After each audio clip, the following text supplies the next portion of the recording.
Cube. Cher public, nous vous invitons à prendre place confortablement et à fermer la sonnerie de votre téléphone cellulaire. En cas d'incident, veuillez repérer les sorties de secours les plus près de vous. Bon divertissement. 1, 2, 1, 2. OK, c'est bon, on peut y aller. Sophie Durocher. Elle met en scène les arts, la culture et la société. Une représentation pas comme les autres. Sophie Durocher.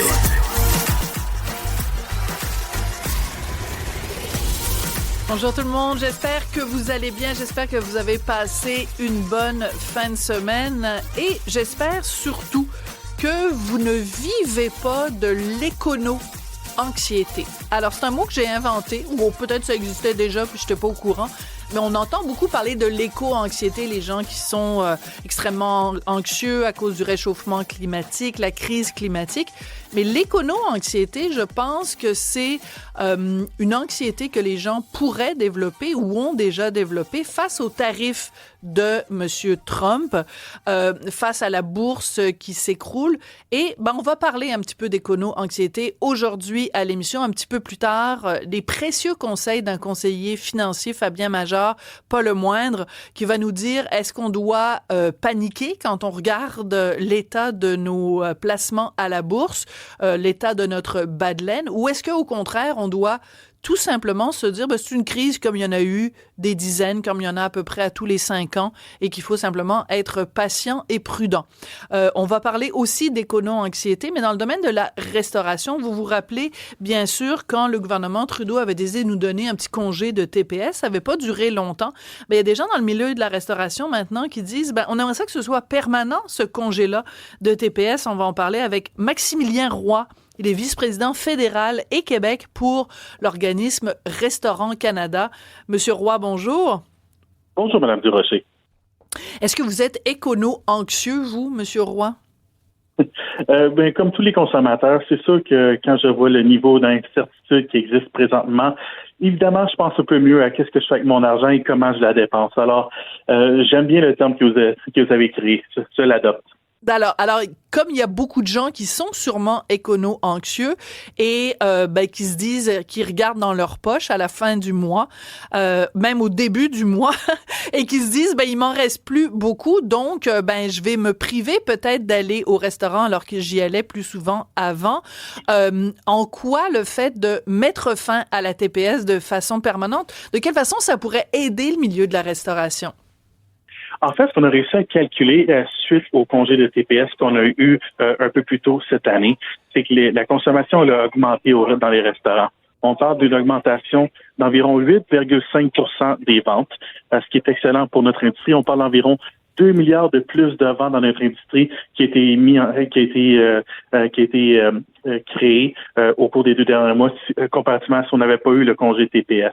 Ce que ça donne un peu pour les gens, c'est un petit peu quand ils regardent leur poche, ils voient finalement la TPS que j'ai pas payée, le 5 % au Québec, mais qui était 13 % en Ontario et 15 % au Nouveau-Brunswick. C'est de l'argent de plus qu'ils ont dans les poches. Ils se sentent un peu plus à l'aise, ils ont un peu plus confiance en leur futur économique et ils décident justement de continuer à faire rouler l'économie. Alors pour nous, pour notre industrie, c'est vraiment crucial que les gens se sentent à l'aise de pouvoir venir et profiter d'un bon repas en famille. Alors, ce que vous suggérez, c'est que cette mesure-là, qui était vraiment temporaire, beaucoup de gens ont dit que c'était une mesure un peu électoraliste ou une mesure un peu populiste de la part du gouvernement Trudeau. Vous dites, si on est capable de le faire pendant quelques semaines pour soulager le portefeuille des Canadiens, on peut le faire à l'année. Vous avez d'ailleurs fait un sondage, c'est Spark Advocacy qui a été fait. Le sondage a été fait pour Restaurant Canada. Les chiffres sont quand même énormes, là.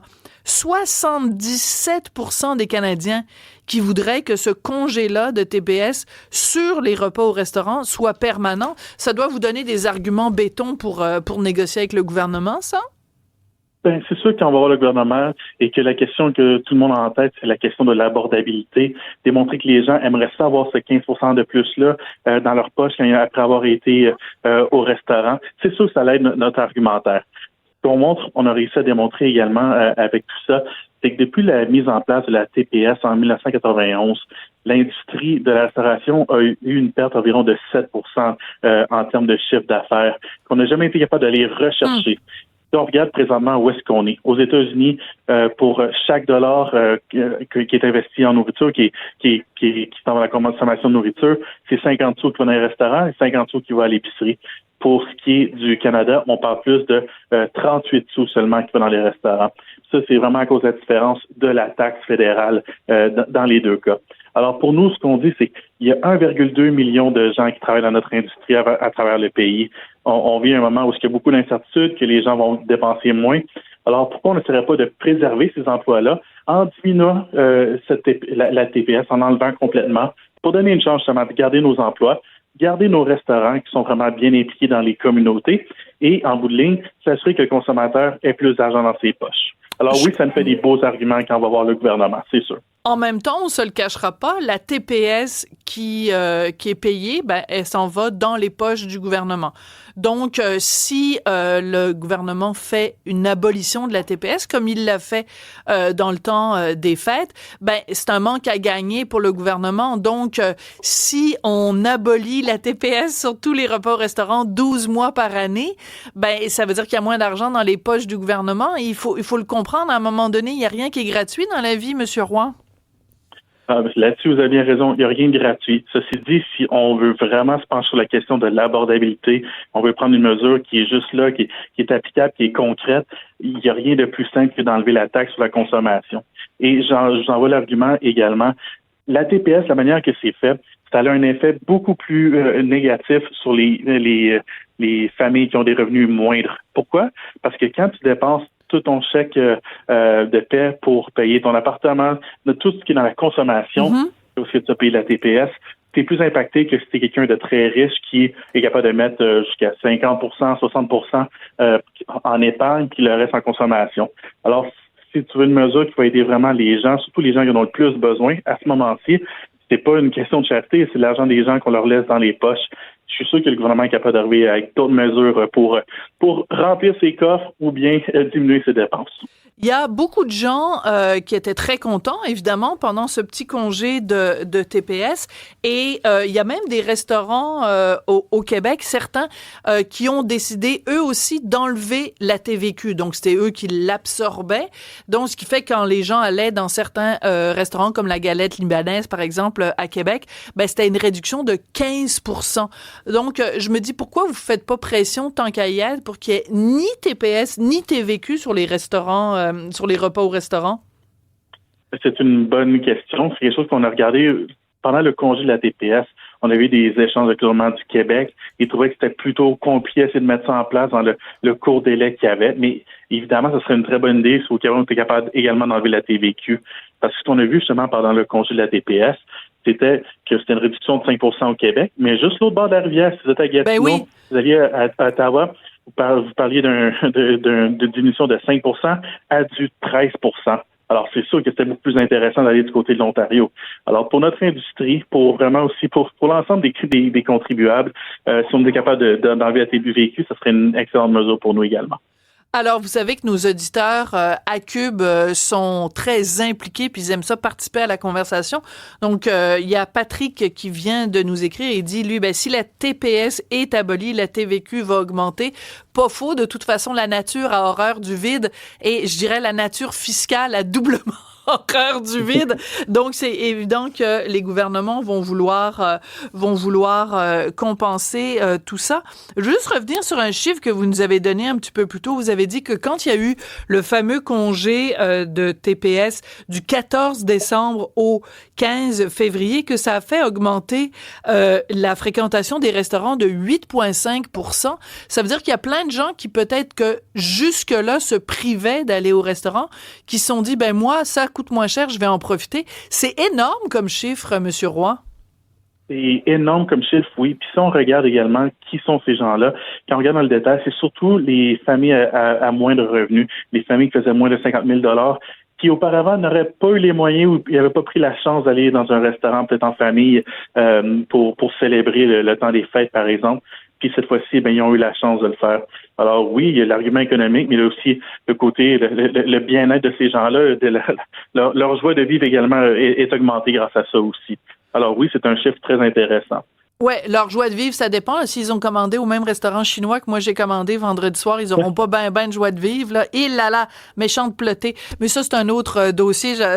C'est pas de votre faute à vous s'il y a certains de vos collègues restaurateurs qui font de la plotée du chef Gros-Lot. Ça, c'est un autre dossier. Par contre, moi, ce que je suis curieuse de savoir, c'est que nous, quand on fait notre épicerie, on le voit évidemment que le moindre légume, le moindre fruit, la moindre viande, le moindre légumineuse, tout a augmenté.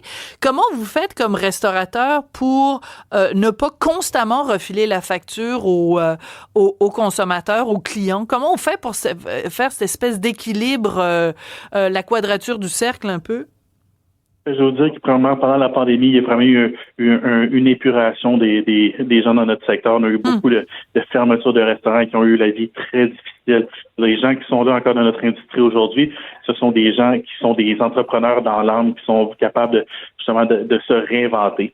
Puis je vous dirais, l'élément le plus important qu'on a vu au cours des dernières années, ça a été non seulement le prix et la qualité qui est important, mais de plus en plus à quel point c'est pratique, facile d'accès. Alors, il y a vraiment un changement dans le modèle d'affaires des restaurateurs. Les gens, pendant la pandémie, ont été habitués à être capables de se faire livrer de la nourriture ou d'y avoir accès rapidement. Et c'est rendu vraiment le nerf de la guerre, c'est à quel point on est capable d'être proche des gens et de rendre l'expérience la plus facile pour les consommateurs.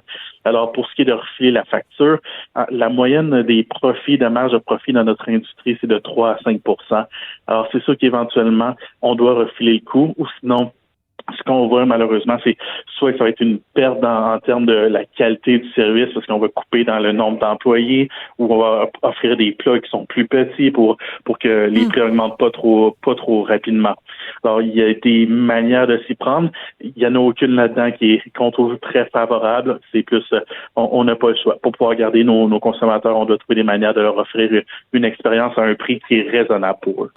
Il nous reste vraiment comme 20 secondes. Un auditeur nous pose une question très bonne. Si on abolit la TPS, comment on va faire en effet pour calculer le service? C'est-à-dire que est-ce que au final les serveurs vont pas juste avoir moins d'argent? Parce que si on leur donne, mettons, 15% d'une facture en pourboire, ben si la facture est plus petite, le pourboire va être plus petit?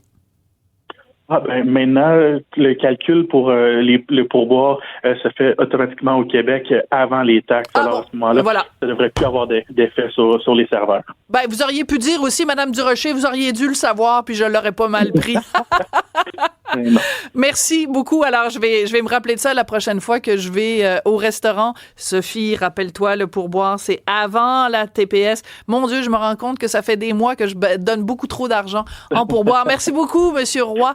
Donc, une pression pour les partis en ce moment dans la course pour les élections, de savoir qui va peut-être nous promettre une fin permanente à la TPS au restaurant. Merci beaucoup, Maximilien Roy, vice-président de Restaurant Canada. Merci.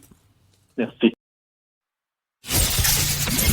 Qu'elle soit en avant ou en arrière-scène, Sophie Durocher reste toujours Sophie Durocher. Vous auriez dû m'entendre pleurer la semaine dernière. Vraiment, c'est vraiment désastreux. J'ai fait la grande bêtise que je devrais jamais faire. Je suis allée voir mon compte REER pour voir l'effet Trump et c'était pas drôle. J'ai pleuré. Je vous dirais pas le montant parce que de toute façon, même si je vous disais le montant, vous savez pas c'est quel pourcentage de mon actif, mais j'étais curieuse de savoir les autres membres de l'équipe aussi s'ils sont allés regarder. Alors, on va aller demander à Jean-Philippe Leroux, qui est metteur en ondes et réalisateur de l'émission. Jean-Philippe? Salut, Sophie. Ouais, alors? J'ai eu le malheur d'aller regarder dans les derniers jours, puis j'ai perdu des dizaines de milliers de dollars déjà, pour vrai. Alors, je suis allé juste faire un paiement. C'était pas mon intention d'aller voir, puis en même temps, j'ai jeté un coup d'œil, ce que je n'aurais pas dû faire. Voilà. Alors, t'es allé faire un paiement, puis là, c'est ça. On hésite à faire des paiements parce qu'on se dit, mettons que je mets 10 000 dans mes REER, ben, tu sais, la semaine prochaine, il va peut-être juste rester 5 000. Et toi, André Sylvain, qui est rédacteur en chef de l'émission, puis ici à Cube? Ben, en fait, Sophie, moi, je me tiens plutôt loin de regarder ça, particulièrement quand il y a beaucoup de vagues comme ça. Alors, je continue d'en mettre un peu de côté, puis je me dis qu'à un moment donné, ça va être le retour du balancier. Bon, ben voilà. Ben moi, je pense que finalement, hein, Jean-Philippe, je pense que c'est équipe André Sylvain qui va gagner la mise sur ce coup-ci. Mais pour en parler avec quelqu'un qui connaît ça bien mieux que nous trois réunis, c'est Fabien Major qui est planificateur financier. Fabien, bonjour. Bonjour Sophie. Alors, est-ce que on devrait faire partie de l'équipe Sophie Jean-Philippe ou de l'équipe André Sylvain qui va pas voir et qui se dit de toute façon ça va remonter à un moment donné? Ouais, définitivement l'équipe André Sylvain. Bravo André Sylvain. Alors pourquoi Fabien? Pourquoi il faut pas regarder et pourquoi il faut attendre que ça remonte? Parce qu'il faut pas faire sortir les émotions, le malaise et surtout des fois la frayeur qui fait qu'on va se sortir des marchés et c'est là qu'on va vraiment se punir. Parce que la pire chose à faire en ce moment, c'est de vendre ses placements en disant c'est trop pour moi. Ben, c'est-à-dire qu'en fait, c'est un vieux principe que tout le monde qui a même ne serait-ce qu'une scène à la bourse connaît, c'est on achète quand c'est bas puis on vend quand c'est haut. Donc, si c'est bas en ce moment, c'est pas le temps de vendre. Il y a un auditeur, Marcel de Montréal, puis je vous remercie, je vous encourage tout le monde à nous écrire ou à nous appeler. Marcel de Montréal qui nous dit il a perdu 14 500 $. Évidemment, on sait pas c'est quoi le reste des avoirs de Marcel, mais en tant que planificateur, Fabien, vous devez en avoir tous les jours. Est-ce que votre téléphone ne dérougit pas et que c'est rempli d'investisseurs qui capotent leur vie? Non, parce que je pense que je fais un travail d'éducation à l'année longue, parce que des périodes comme ça, c'est plus fréquent qu'on le pense. Des replis de 5 ça arrive 2-3 fois par année. Mais là, ce qui est marquant pour les esprits, c'est que c'est dans une séquence relativement à court terme. Depuis donc jeudi de la semaine passée, ben c'est abrupt, là. C'est sévère et même, je crois qu'on s'approche du territoire, sinon on l'a dépassé, le territoire de correction boursière. Alors ça frappe l'imaginaire. Mais une chose qu'on n'a pas parlé, je pense qu'il faut absolument retenir, c'est que les meilleures périodes, toutes périodes confondues dans l'histoire de la bourse, là où ça grimpe le plus, c'est durant les périodes tumultueuses. C'est après des replis spectaculaires de moins 10, il peut y avoir des rebonds de 12-13 %. Wow! Donc, qu'est-ce qu'on devrait faire? Est-ce qu'on devrait justement profiter, bon, dans un premier temps, évidemment, appeler son planificateur financier, mais dans un deuxième temps, est-ce qu'on devrait pas justement se dire, il y a plein d'actions qui s'écroulent, voici le moment d'acheter des actions à rabais, sachant qu'elles ont un potentiel de remonter et de remonter de façon spectaculaire par la suite? Je dirais oui, dans des circonstances habituelles, avec un président habituel. Ouais. Sauf que celui-ci, il est tout à fait prévisible. Oui, mauvaise réponse. Il semble franchement jouer avec les nerfs de tout le monde et il nous sort des fois, je dirais, des réflexions ou des philosophies économiques qui sortent de son imagination tordue. Je le sais pas, mais c'est du jamais vu. Alors non, on serait plutôt prudent ces temps-ci. Ici, on a de l'argent en surplus, on peut l'étaler sur plusieurs semaines. Je sais pas, quelqu'un a un 15 000 $, il pourrait très bien rentrer dans le marché à coût de 2 500 par semaine. D'accord. Ou tout simplement attendre parce que si vous nous dites en effet, Fabien, que des replis comme on en vit en ce moment, normalement, on en vit 2 à 3 fois par année. Si c'est simplement le fait que ces replis-là se suivent du jeudi au vendredi puis au lundi, ben on a peut-être juste attendre et puis ne pas mettre d'argent à la bourse en ce moment. Ça peut être simplement une solution, non? Oui, c'est une solution, mais aujourd'hui, elles sont très nombreuses. On a aussi des placements assez intelligents qui permettent de limiter la volatilité tout en étant exposé au marché. Comme quoi? Ce qu'il ne faut pas faire, c'est sortir complètement des marchés. Ah non, c'est sûr. Les placements dont je parle, ouais. Il y a des mécanismes, par exemple, qu'on appelle la faible volatilité. Des fonds d'investissement ou des FNB qui vont couper les titres les plus sensibles aux montagnes russes. Ah. Et à long terme, c'est aussi payant et des fois plus payant qu'acheter l'indice boursier lui-même. D'accord. Alors, par exemple, si on regarde une courbe et qu'on voit les montagnes russes, c'est-à-dire que des actions qui montent très, très haut, qui descendent très, très bas, le FNB dont vous nous parlez, ce serait plus un FNB qui serait un électrocardiogramme plat. Une petite ligne droite, là. Non, un peu. Non, mais c'est une image, là, mais... Oui, ben pas autant, mais je dirais que c'est moins prononcé. Ouais. Les pics et les creux. Parce qu'on veut quand même que notre argent, on veut quand même fructifier nos avoirs. Moi, j'ai pas envie non plus de mettre... parce que là, il y a un auditeur qui vient nous écrire et qui dit, lui, il avait un petit compte à haut risque. Bon, heureusement, il a mis seulement 5 000 $ dans son compte à haut risque. Ben, il dit, il est rendu déjà à 3 200 en 2 semaines. Qu'est-ce qu'on peut donner comme conseil à cet auditeur-là? Est-ce qu'il le garde? Est-ce qu'il attend? Est-ce qu'il est patient?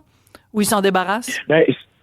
S'il était à haut risque avec un horizon à long terme, 5 ans ou plus, il faut qu'il le garde. Là. C'est un petit peu trop tard. Mais il faut comprendre aussi qu'est-ce qu'il y a dans le portefeuille.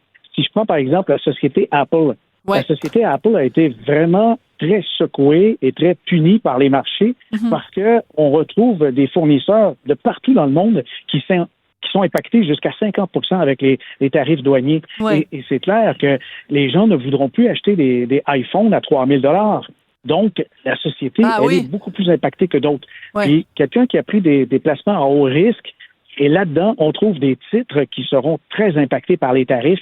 Peut-être qu'on peut revoir le contenu et d'aller dans des choses quand même à risque, mais peut-être plus stratégiques.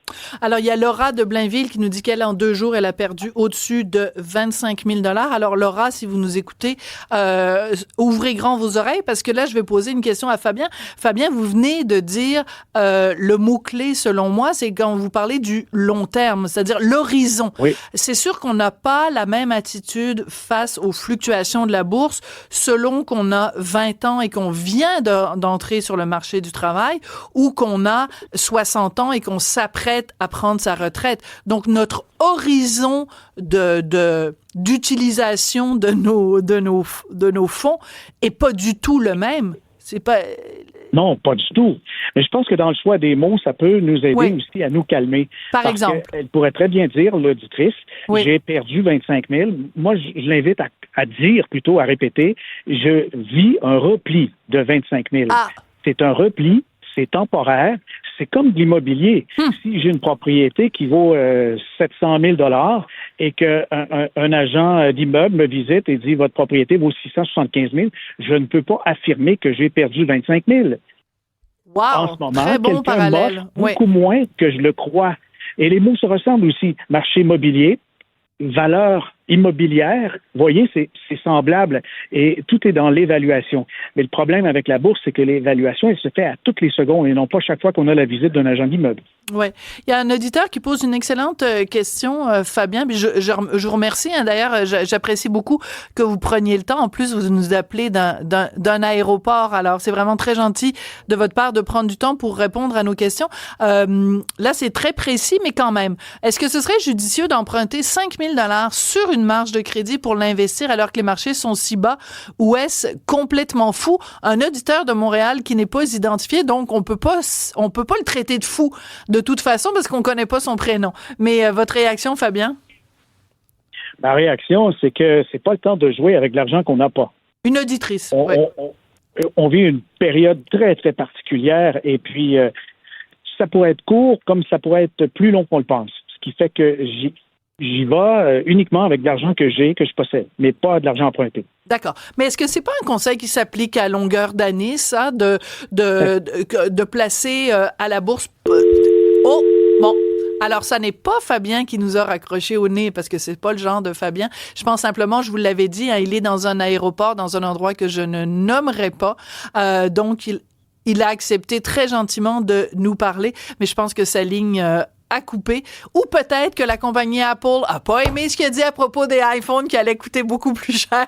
Puis la compagnie Apple a entendu la conversation parce qu'on est tout espionné, tout le monde.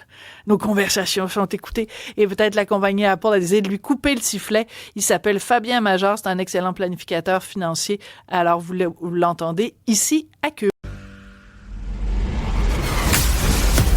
Elle se déplace du côté court au côté jardin pour couvrir tous les angles de la nouvelle. Pour savoir et comprendre, Sophie Durocher. Alors, ma prochaine invitée a vécu une expérience absolument délirante au cours des derniers jours. Elle est propriétaire avec son mari d'un véhicule Tesla et mauvais endroit, mauvais moment. Son véhicule a été incendié lundi dernier par des manifestants qui manifestaient pour les droits des trans. Alors, les droits des trans, s'en prendre à une Tesla, j'avoue que je vois pas le lien. Peut-être qu'il y en a un. Bref, elle s'appelle Mariela Rodriguez et elle est extrêmement fâchée de la situation. Hola, Mariela, ¿cómo está? Hola, buenas tardes, ¿cómo estás tú? Gracias. Muy bien.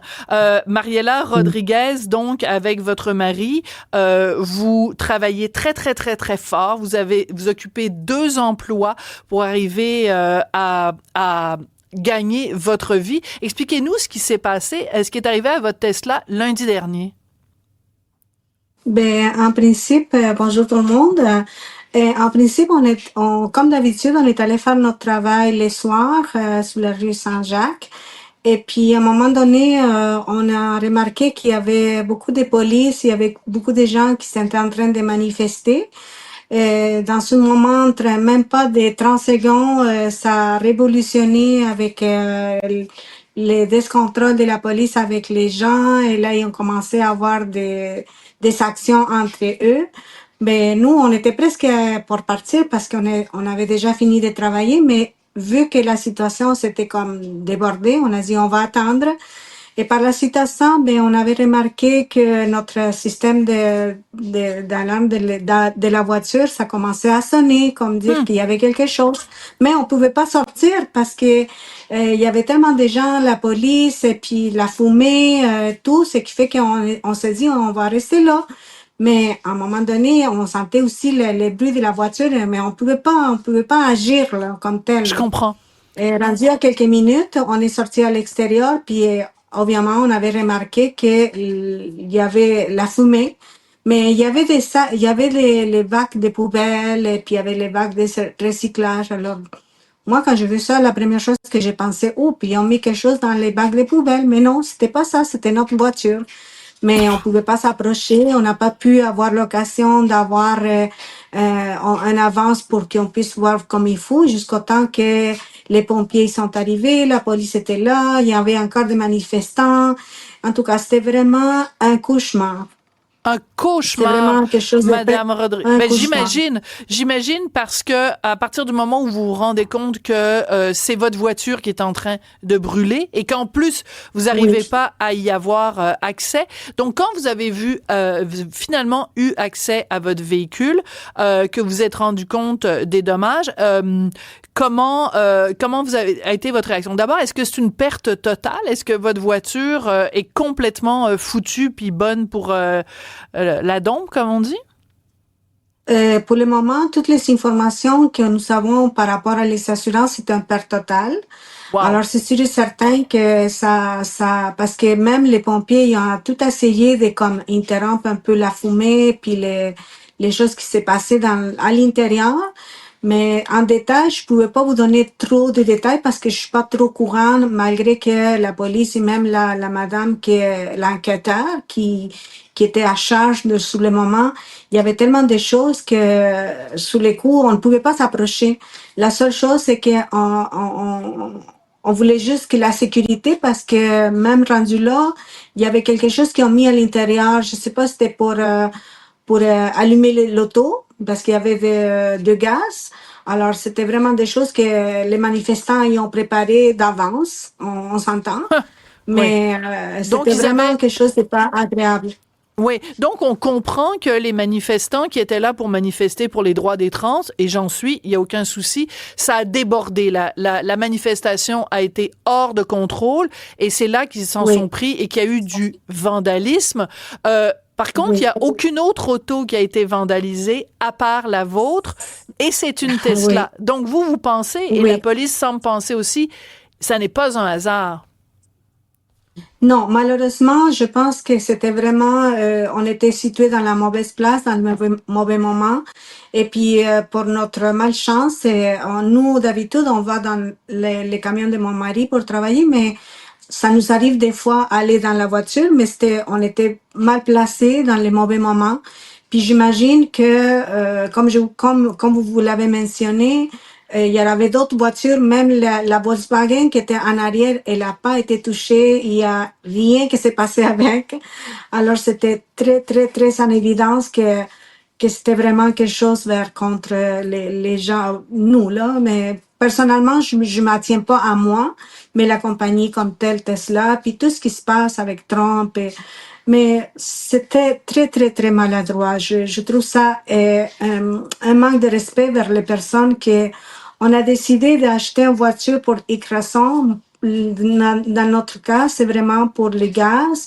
Et puis aussi parce que, Tesla, c'est une bonne compagnie d'auto, mais on n'a pas rapport avec ce qui se passe. Et puis si c'est vraiment des gens qui manifestent pour une chose, pour l'autre, c'est très maladroit. Parce que, comme je vous dis, là, on a fini ces soirées-là, c'est à 1h30 le matin. C'est vraiment pas agréable. Oui, mais c'est pour ça que ça me touche énormément votre histoire, Madame Rodriguez, parce que ça fait combien de temps que vous êtes installée au Québec? Moi, ça fait, à Dieu merci, nous, ça fait 36 ans qu'on est ici au Canada.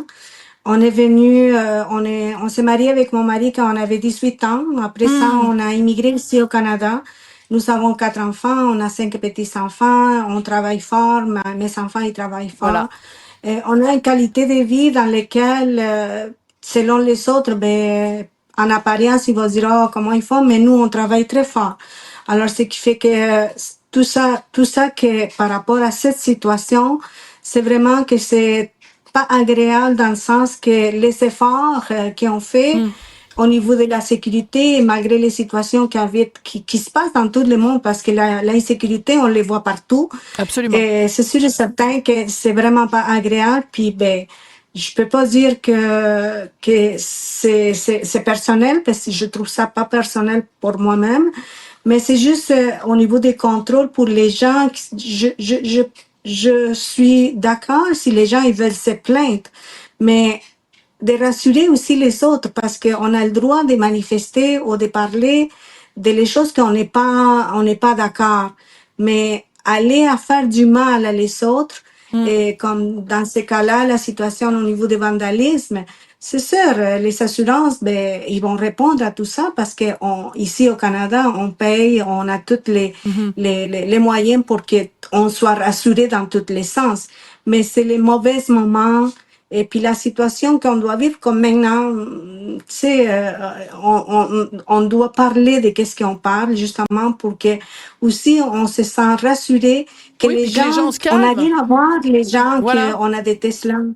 Oui, voilà. C'est ça, il faut arrêter là les manifestants et les gens qui vandalisent. C'est pas parce qu'on a une Tesla, moi j'en ai pas une personnellement, mais c'est pas parce que quelqu'un a une Tesla que c'est un fan de Musk et que c'est un fan de Trump. Là, les gens mélangent tout et on peut discuter aussi. Là, c'est quand c'est rendu du vandalisme. Il y a une image aussi qu'on a vue d'une des manifestantes qui vous a fait comme un doigt d'honneur, là, comme un voilà, c'est ça. C'est pas donc c'est pas et ils vous ont nargué en plus parce que évidemment ces gens-là ils ont un beau téléphone iPhone dernière génération à la main, mais ils font un fuck you à des gens qui ont une Tesla là, ils se rendent pas compte de leurs contradictions là. C'est vraiment quelque chose, c'est inacceptable. Pour commencer, c'est juste au moment qu'elle m'a fait les signes de la roi. Je sais pas comment dire les mots. Et c'était vraiment parce que au moment qu'on est sorti, les doigts d'honneur, quand on est sorti à l'extérieur, et entre la folie de toutes les gens et tout, j'ai vu ces gens-là quand ils étaient en train de faire toute de contrarier la police et tout ça, les confrontements comme tels. Et puis là, quand on est sorti dehors, il passait comme si c'est rien passé. Alors moi, je me suis dit, mais c'est vraiment drôle, hein? Puis là, elle m'a regardé, puis là, les gens, ils disaient, c'est votre voiture? Et là, je dis, oui, c'est mon auto à moi.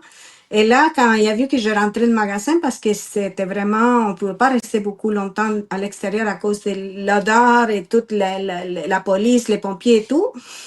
Et là, il a commencé à faire des gestes dans lesquels, moi, je dis que, mais, c'est vraiment inacceptable. Dans tous les sens, c'est vraiment inacceptable.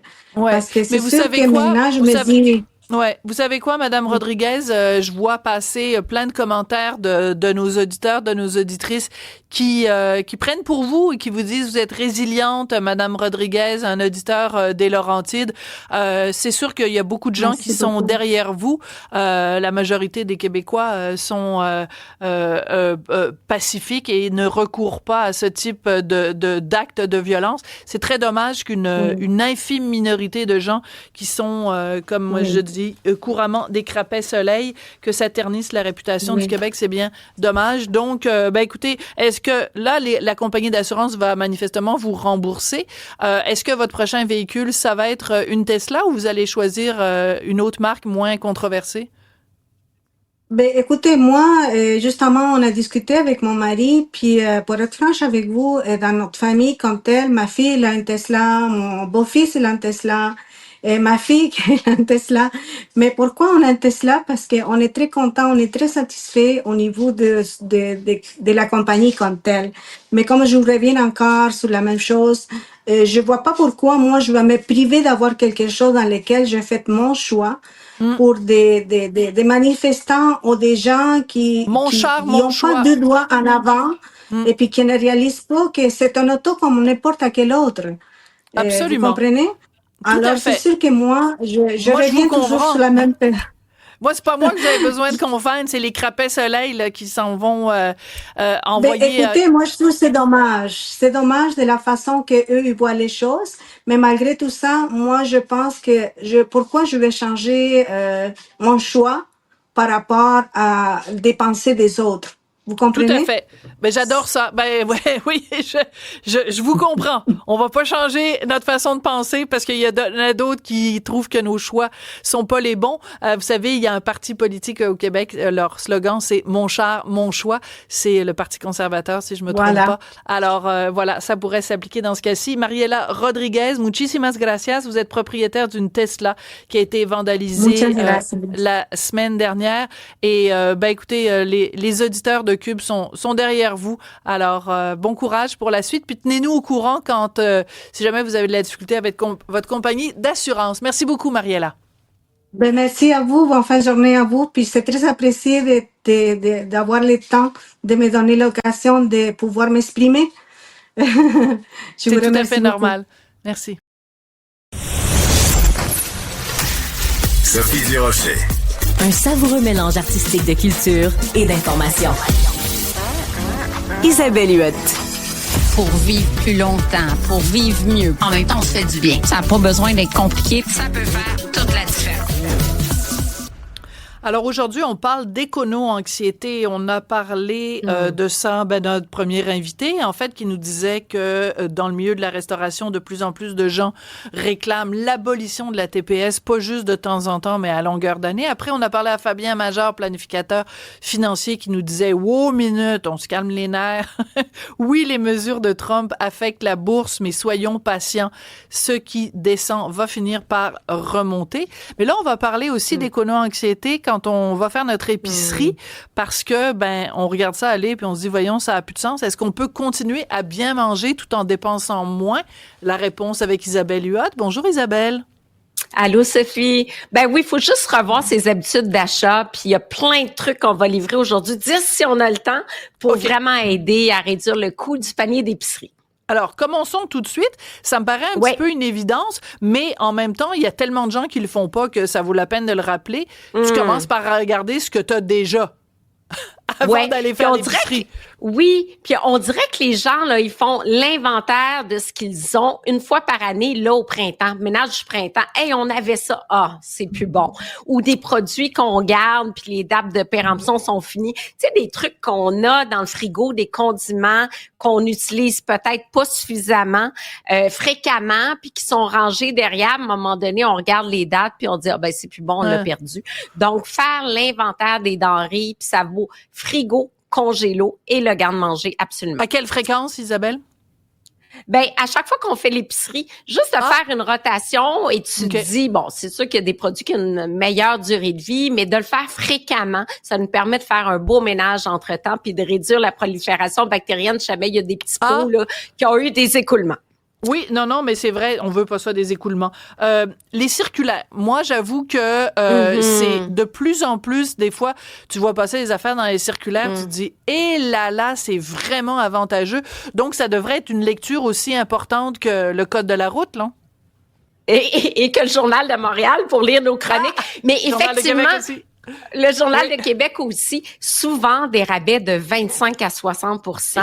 C'est énorme. On en profite, surtout quand la viande est en rabais. Ben là, on se dit, c'est le moment d'en profiter. On peut congeler la viande, garder les surplus pour plus tard. Des belles économies. Puis souvent, les gens disent, oui, mais qu'est-ce qu'on fait avec tout ça? Par exemple, cette semaine, on a les tomates de serre, 60 % de rabais. Ça vaut vraiment la peine. Ce sont des produits du Québec en plus.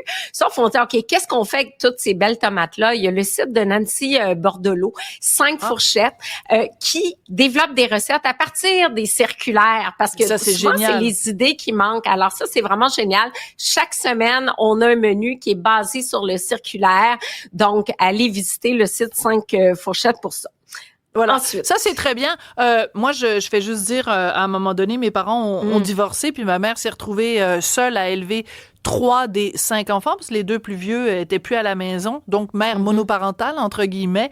Et moi, j'ai toujours, donc à partir de l'adolescence, j'ai toujours vu ma mère, quand elle faisait la planification des menus, c'était pas « qu'est-ce que vous avez envie de manger les enfants », c'est « qu'est-ce qu'il y a en spécial ».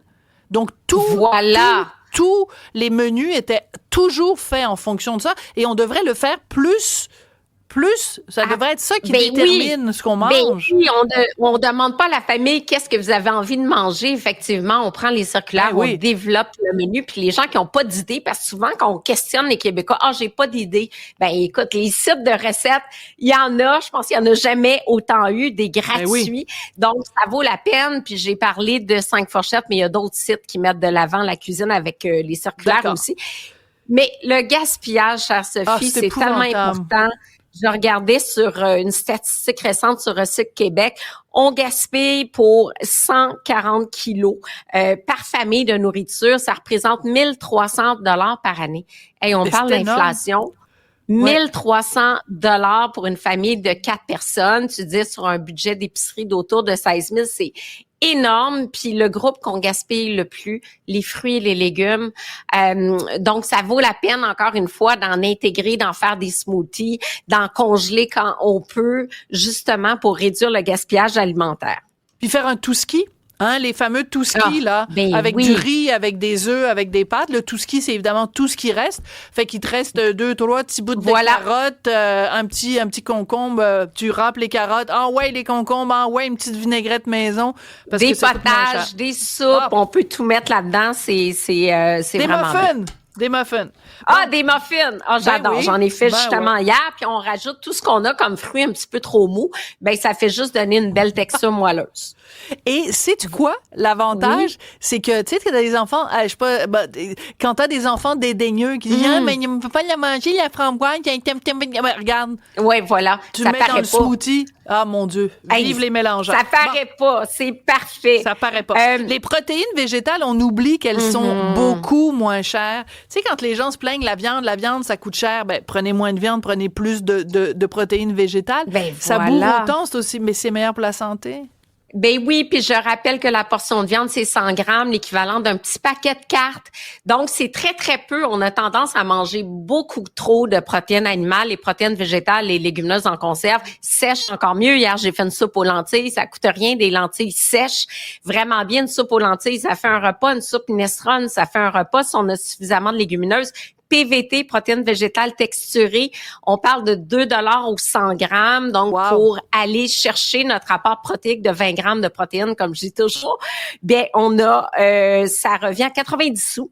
Donc, si on prend la portion de bœuf haché maigre, c'est 1,95 au 100 grammes. Pour avoir la même portion de valeur protéique dans notre assiette, on est à 90 sous. Alors, c'est quand même une belle économie. Il suffit de réhydrater cette protéine-là de soya dans 2 fois son volume d'eau. Puis comme ça, on obtient l'équivalent d'une viande hachée beaucoup moins chère, beaucoup plus écologique, moins de gras saturés également. Alors, moi, j'adore quand tu dis sélectionner des aliments de base, c'est-à-dire de prendre un poulet entier plutôt que des petits bouts de poulet. Puis en plus, à la carcasse, après, tu peux faire des bouillons. Ceux qui ont le temps de faire des bouillons. Exactement. Poulet entier, 1,5, 1,15 au 100 grammes. Je viens de faire la recherche sur les sites de Métro IGA. Merci. La poitrine, 2,70 au 100 grammes. C'est sûr que dans le poulet entier, on va perdre peut-être 35%.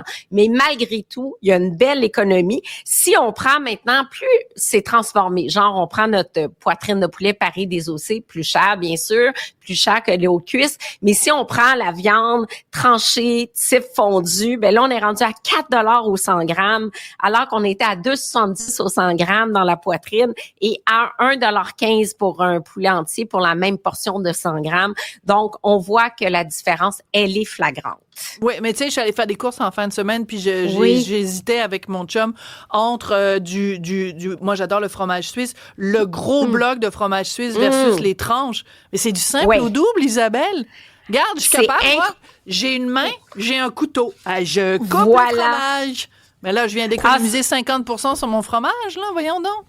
Mais c'est fou, les gens réalisent pas. Puis j'ai fait l'exercice sur le fromage râpé, 2,81 au 100 grammes s'il est râpé. Comme tu dis, tu peux très bien le râper à la maison, alors que le bloc de 100 grammes, 1,95. Il y a une différence pour une portion de 50 grammes de fromage, qui est une portion que je conseille de 42 sous la portion. Ah, mon Dieu, que je t'adore. Je t'embrasserais si t'étais devant moi. Merci, Isabelle. Merci, André Sylvain. Merci à Jean-Philippe Leroux. Merci à vous et à demain. Kid.